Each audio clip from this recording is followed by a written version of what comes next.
Indian experts کی جانب سے اور انڈین پولیٹیشنز کی جانب سے بنگلہ دیش ریولیوشن کو غلط طریقے سے دنیا کے سامنے پورٹرے کرنے کا سلسلہ جاری ہے، اور اس حوالے سے جو سب سے بڑا ڈر دنیا کو دکھایا جا رہا ہے وہ یہ دکھایا جا رہا ہے کہ بنگلہ دیش کے اندر کوئی Islamic fundamentalism, so called fundamentalism, یہ بڑھتا چلا جا رہا ہے، اور شیخ حسینہ کے پاور سے جانے کے بعد اسلامی فنڈامنٹلزم وہاں پر تیز ہو گیا ہے۔ کچھ ایسے ہی خیالات کا اظہار دا ڈپلومیٹ کے اندر کل سگھیندو بھٹاچاریہ صاحب نے بھی کیا ہے۔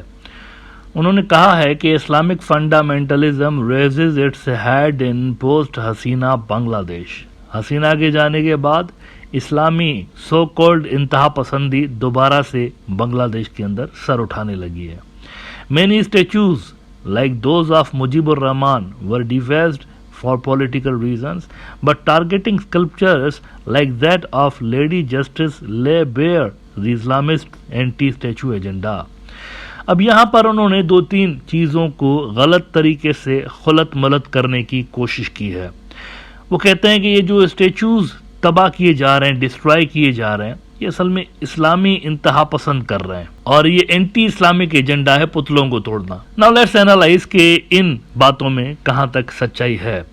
دیکھیں، یہ جو بات کر رہے ہیں نا مجیب کے، شیخ مجیب الرحمان کے اسٹیچوز وہاں پر توڑے گئے، تو ان کو یہ بات یاد رکھنی چاہیے کہ انڈین میڈیا غلط طریقے سے یہ بھی چیز پورٹرے کرتا رہا ہے کہ گویا کہ سارے بنگلہ دیشی شیخ مجیب کو مانتے ہیں اپنا فادر آف دا نیشن۔ ایسا نہیں ہے۔ پہلے روز سے لے کر جب سے بنگلہ دیش بنا ہے، بنگلہ دیش کے اندر ایک بہت بڑا حصہ لوگوں کا ایسا ہے جو کہ شیخ مجیب کو فادر آف دا نیشن نہیں مانتے، وہ نہیں مانتے اس کو، اور یہ جو ان کے اسٹیچوز کو توڑا جا رہا ہے یہ سیاسی ریزن ہے، پولیٹیکل ریزن ہے، اسی وجہ سے یہ لوگ ان کو توڑ رہے ہیں۔ As far as this fact is concerned کہ کورٹوں کے باہر پڑے ہوئے مجسموں کو لوگوں نے توڑا ہے، تو یہ اسلامی انتہا پسندی کو ظاہر کر رہا ہے۔ تو کورٹوں سے، شیخ حسینہ کے کورٹوں سے تو لوگ ویسے ہی بیزار تھے۔ آپ دیکھیے نا، مانک صاحب کو پھینٹی پڑی نا اس دن، سپریم کورٹ کے جو جج صاحب تھے۔ تو یہ جو اسٹیچوز توڑے جا رہے ہیں یہ اصل میں کورٹوں پہ عدم اعتماد ہے، مطلب لوگ جو ہیں وہ شیخ حسینہ کے کورٹوں سے ڈس سیٹسفیکشن اپنی ظاہر کر رہے ہیں۔ اس طرح کی جو چیزیں ہیں وہ یہ بھی ظاہر کرتی ہیں کہ سسٹم کے اوپر سے لوگوں کا اعتبار اٹھ گیا تھا۔ وہ یہ سمجھ رہے ہوتے تھے کہ کورٹ بھی جو فیصلے دے رہے ہوتے ہیں وہ وہی ہوتے ہیں جو کہ عوامی لیگ ججوں کو کہتی ہے کہ یہ فیصلہ پڑھ کے سناؤ، اور وہ پڑھ کے سناتا تھا۔ تو یہاں پر بھی آپ کو ریلیجس نہیں، پولیٹیکل چیز بھی نظر آتی ہے، جس اینگل کو یہاں پہ ڈاؤن پلے کیا جا رہا ہے اور اس کو خالصتاً مذہبی رنگ دیا جا رہا ہے۔ اب دیکھیں، یہ کوئی نئی چیزیں بھی نہیں ہیں۔ اگر آپ انڈیا کے اندر بھی دیکھیں تو کچھ ایسی ہی صورتحال ہے۔ مثال کے طور پر اگر یہاں عوام کا ایک بڑا حصہ شیخ مجیب کو فادر آف دا نیشن نہیں مانتا، تو انڈیا کے اندر بھی تو گاندھی صاحب کو انڈیا کا ایک بڑا حصہ فادر آف دا نیشن نہیں مانتا۔ یہ مودی صاحب بھی اسی کیمپ کے ہیں۔ آر ایس ایس جو ہے وہ نہیں مانتے ان کو فادر آف دا نیشن، بلکہ انڈیا کا جھنڈا بھی آر ایس ایس نہیں مانتا تھا لمبے عرصے تک، کئی ڈیکیڈز تک۔ یہ 3 کلر والا انڈیا کا جھنڈا ہے، آر ایس ایس کے ہیڈ کوارٹرز میں نہیں ہوتا تھا۔ وہ کہتے تھے ہمارا جھنڈا ہی نہیں ہے، یہ نہیں ہے ہمارا جھنڈا، وہ نہیں اس کو ایکسیپٹ کرتے تھے۔ نتھو گوڈسے دہشت گرد جس نے مہاتما گاندھی صاحب کو قتل کیا تھا، اس کو وہ ہیرو مانتے ہیں، آج تک مانتے ہیں۔ تو یہ کوئی انہونی بات نہیں ہے، خود انڈیا کے اندر بھی اس طرح کی پولیٹیکل ڈیویژن موجود ہے۔ As far as this question is concerned کہ اسٹیچوز توڑنے سے کوئی فنڈامنٹلزم ظاہر ہو رہا ہے، اسلامی فنڈامنٹلزم، تو ذرا دا گارڈین کی یہ رپورٹ تو دیکھیے اور مجھے بتائیے کہ وہاں پر کیا صورتحال ہے انڈیا کے اندر۔ انڈین ایکسپرٹس کو تھوڑا سا پہلے اپنے گریبان میں بھی تو دیکھنا چاہیے نا کہ وہاں پر کیا صورتحال ہے۔ گارڈین نے ابھی 1 سال پہلے سٹوری لگائی کہ thousands of mosques targeted as Hindu nationalists try to rewrite India's history۔ یہاں پر آپ اسٹیچوز کو لے کر رو رہے ہیں کہ وہاں جو عدالتوں کے باہر اسٹیچوز لگے ہوئے ہیں وہ لوگ توڑ رہے ہیں، تو یہ فنڈامنٹلزم ہے، اسلامی فنڈامنٹلزم ہے۔ ادھر کیا ہو رہا ہے؟ مسجدیں توڑی جا رہی ہیں، ہزاروں کی تعداد میں وہ بھی، اور ایسی مسجدیں توڑی گئی ہیں جو کہ صدیاں پرانی۔ بابری مسجد دیکھیے، صدیاں پرانی مسجد توڑی گئی تھی، چلیں 90s کے اندر وہ ہو گیا، لیکن اس کی جگہ پر آپ دیکھیں مندر بنا دیا۔ یہ تو ابھی ہوا ہے نا۔ تو اصل میں تو فنڈامنٹلزم ادھر ہے، انڈیا کے اندر ہے۔ جب بھی وہاں پر آپ دیکھیں کوئی ہندو برادری کا تہوار ہوتا ہے تو اس میں جلوس جلسے ہوتے ہیں۔ اب وہ جو جلوس جلسے ہوتے ہیں وہ خاص طور پر ان کا جو ایریا ہوتا ہے وہ R S S B J P سے جڑی ہوئی جو ہندوتوادی تنظیمیں ہیں وہ مسلم روٹ سے کراس کرتی ہیں۔ وہاں پر وہ ہلڑ بازی کرتے ہیں، وہاں پر نعرے بازی کرتے ہیں، وہاں پر مسجدوں پہ پتھراؤ کیا جاتا ہے جو کہ راستے کے اندر آتی ہیں۔ तो फंडामेंटलिज्म असल में इधर है, इंडिया के अंदर है।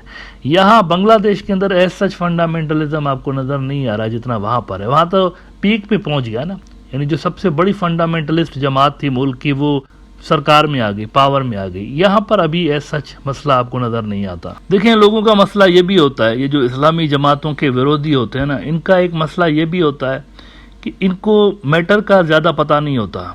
यानी ये शरिया लॉ अगर कहते हैं ना, ऐसा उसको खौफनाक तरीके से पोर्ट्रे करने की कोशिश करते हैं कि यहाँ पर शरिया लाना चाहते हैं। अब वो समझते ही नहीं है कि शरिया है क्या असल में। उनके भेजे में ये बात होती नहीं है, शरिया का अलफ़ भी नहीं उनको पता होता कि शरिया होती क्या है असल में।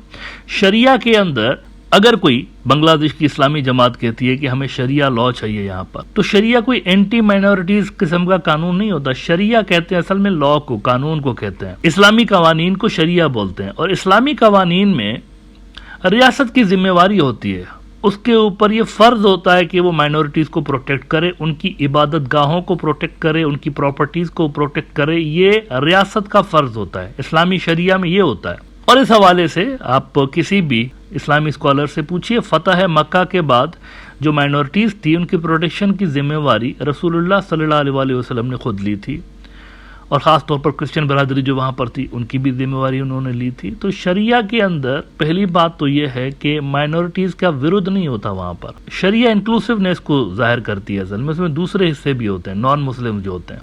फिर देखिए, एक जजिया का कॉन्सेप्ट है मिसाल के तौर पर मुसलमानों के अंदर कि नॉन मुस्लिम जजिया देते हैं।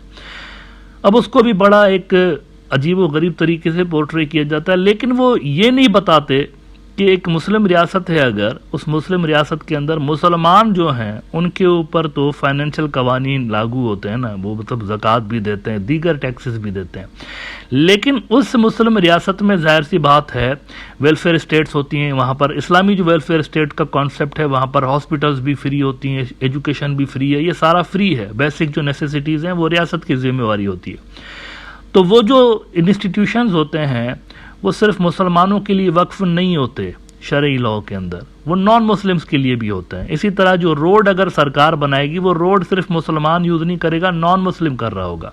अब यहाँ पर प्रॉब्लम यह है कि अगर एक मुसलमान के ऊपर तो टैक्सेस हैं, वो ज़कात भी दे रहा है, बाकी सारी चीज़ें दे रहा है, तो नॉन मुस्लिम भी इक्वल सिटीज़न है ना, शहरी एतबार से इक्वल है, तो उसके ऊपर क्या फ़र्ज नहीं बनता कि वो भी कंट्रीब्यूट करे। तो जजिया वो है असल में। अगर मुसलमान रियासत के अंदर किसी नॉन मुस्लिम से टैक्स लिया जाए तो मुसलमान भी तो टैक्स भर रहा होता है, दोनों भर रहे होते हैं। लेकिन आप देखिए, पोर्ट्रे करने का तरीका बड़ा गलत होता है। इंडिया के अंदर खास तौर पर आप देख रहे होते हैं कि ये जो टर्म्स आपको इस्तेमाल करते हुए उनका मीडिया नज़र आता है, उनके एक्सपर्ट्स नज़र आते हैं, उनको पता नहीं होता असल में कि ये है क्या। वो इसको गलत तरीके से, जालमाना तरीके से इंटरप्रीट करने की कोशिश कर रहे होते हैं, इसकी गहराई में नहीं जाते। बांग्लादेश की भी जो इस्लामी जमातें हैं, मुझे नहीं पता कि कभी हिफाजत वालों ने या कभी जमात इस्लामी वालों ने ओपनली कोई कॉल दी हो इस तरह से कि हमने हिंदू बरादरी के साथ ये कर देना है, तो हमने नॉन मुस्लिम जो है, माइनॉरिटीज़ जो है, उनके साथ ये कर देना है। मुझे कम से कम नज़र नहीं आया अभी तक कि उनके किसी बड़े नेता ने इस तरह की बात की हो। तो जब वहाँ से कोई ऐसा क्लेम ही नहीं हो रहा, तो क्यों खामखा में बात का बतंगड़ बनाने की यहाँ पर कोशिश की जाती है इंडिया के अंदर से कि यहाँ पर इंतहा पसंदी बढ़ रही है, फंडामेंटलिज्म बढ़ रहा है। मेरे ख्याल से इस तरह की जो अप्रोच है ये इंडिया बांग्लादेश के बायलैटरल टाइज के हवाले से बेहतर नहीं है, और बेहतर यही होगा कि दोनों मुल्कों के दरमियान ब्रिजेस बनाने पे काम किया जाए और पीपल टू पीपल कॉन्टेक्ट्स को बेहतर बनाने के हवाले से काम किया जाए, बजाय इस तरह के जो बेसलेस चीज़ें हैं कि जी फंडामेंटलिज्म बढ़ गया तो पता नहीं क्या बढ़ गया। आरएसएस से बड़ा फंडामेंटलिस्ट कोई नहीं है साउथ एशिया के अंदर। उनका जो राम राज्य का नजरिया है उसके अंदर तो ये चीजें नहीं है। उनके नारे देखिए आप, मुल्ले काटे जाएंगे, राम राम चलाएंगे, इस तरह के नारे लगते हैं ना। या फिर ये मलीच का कॉन्सेप्ट कि अब्राहमिक रिलीजन्स वाले मलीच हैं, ये आरएसएस का कॉन्सेप्ट है। लिहाजा मसला जहां पर है उधर देखना चाहिए, जहां पर मसला नहीं है तो वहाँ पर खामखा का मसला क्रिएट करने की ज़रूरत नहीं है। इस्लामी जो तंजीमें हैं बांग्लादेश की, जो टॉप की इस्लामी तंजीमें हैं, उनके आइडियोलॉजी के अंदर एज सच कोई ऐसी डेंजरस बात नहीं है जिससे किसी को घबराने की ज़रूरत हो इस रीजन के अंदर।